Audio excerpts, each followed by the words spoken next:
आज आपण ऐकणार आहोत कार्तिक महिन्याची 5वी कथा, त्रिपुरारी पौर्णिमा कथा, ज्याला देव दीपावली म्हणूनही ओळखलं जातं। या दिवशी भगवान शंकराने त्रिपुरासुराचा वध करून देवतांना भयमुक्त केले, म्हणून हा दिवस अत्यंत पवित्र मानला जातो। एकेकाळी 3 असुर भाऊ होते, तारकाक्ष, कमलाक्ष आणि विद्युन्माली। हे तिघे अत्यंत बलाढ्य, पराक्रमी आणि शिवभक्त होते। त्यांनी कठोर तपश्चर्या करून भगवान शंकरांना प्रसन्न केले आणि वर मागितला, हे प्रभो, आम्हाला 3 सुंदर नगर द्या, एक सोन्याचं, एक रौप्याचं आणि एक लोखंडाचं, जी आकाशात, पृथ्वीवर आणि पाताळात राहते आणि दर 1000 वर्षांनी एकत्र येतील। भगवान शंकरांनी त्यांना वरदान दिले। त्या 3 नगरांना म्हणायचे त्रिपुर आणि हे तिघे बनले त्रिपुरासुर। कालांतराने त्रिपुरासुरांचा अहंकार वाढला। ते म्हणू लागले, आम्हीच देवतांपेक्षा श्रेष्ठ आहोत। त्यांनी देवतांवर अत्याचार करायला सुरुवात केली। संपूर्ण सृष्टी भयभीत झाली। तेव्हा सर्व देवतांनी भगवान विष्णूंना आणि ब्रह्मदेवांना प्रार्थना केली। ते म्हणाले, हे देवहो, जर त्रिपुरासुरांचा नाश नाही झाला तर धर्म नष्ट होईल।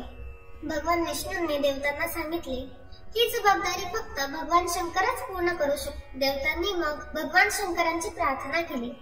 महादेव म्हणाले, जेव्हा ते 3 नगर एकत्र येतील तेव्हा मी त्यांचा नाश करेन। तो दिवस आला जेव्हा 3ही नगर एका रेषेत आली आणि आकाशात प्रचंड प्रकाश पसरला। भगवान शंकरांनी पृथ्वीचं रथ, सूर्य आणि चंद्र हे चाक, विष्णू बाण धनुष्य आणि अग्निबाणाचा अग्र केला। एकाग्र चित्ताने त्यांनी तो बाण सोडला आणि क्षणात ती 3 नगर भस्मसात झाली। देवतांनी आनंदाने जयघोष केला, हर हर महादेव। त्या दिवशी संपूर्ण आकाशात दिव्यांचा प्रकाश पसरला। देवतांनी नदीत स्नान करून दीपदान केले आणि त्या दिवसाला म्हटलं गेलं देव दीपावली। म्हणतात की ज्याने या दिवशी गंगा, गोदावरी किंवा कोणत्याही पवित्र नदीत स्नान केलं आणि दीपदान केलं त्याला अनेक जन्मांचे पुण्य लाभते। या दिवशी भगवान शंकरांचा विजय म्हणजे अहंकारावर नम्रतेचा विजय, अंधकारावर प्रकाशाचा विजय आणि अधर्मावर धर्माचा विजय आहे। म्हणूनच कार्तिक पौर्णिमा ही केवळ पूजा नाही तर जीवनात प्रकाश आणण्याचा दिवस आहे। म्हणूनच कार्तिक पौर्णिमा ही केवळ पूजा नाही तर जीवनात प्रकाश आणण्याचा दिवस आहे। या दिवशी आपण आपल्या मनातील अंधकार दूर करून प्रेम, क्षमा आणि शांतीचा दीप लावावा। त्या दिवसापासून दरवर्षी कार्तिक पौर्णिमेला लोक नदीत स्नान करतात, दीपदान करतात, भगवान शंकर आणि विष्णूंची पूजा करतात। या दिवशी गंगेत केलेलं एक दीपदान म्हणजे शेकडो वर्षांचं पुण्य असं मानलं जातं।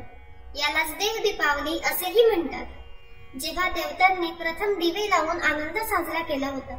म्हणतात की जो भक्त या दिवशी हर हर महादेव म्हणतो तो त्रिपुरासुरासारख्या अहंकाराचा नाश करतो आणि आयुष्यात खरी शांती आणि प्रकाश प्राप्त करतो।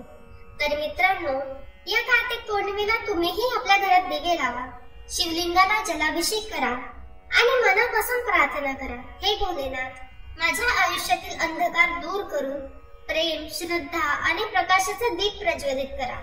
जय भोलेनाथ। तुम्हाला ही कथा आवडली असल्यास कथेला लाईक आणि शेअर करा आणि आमच्या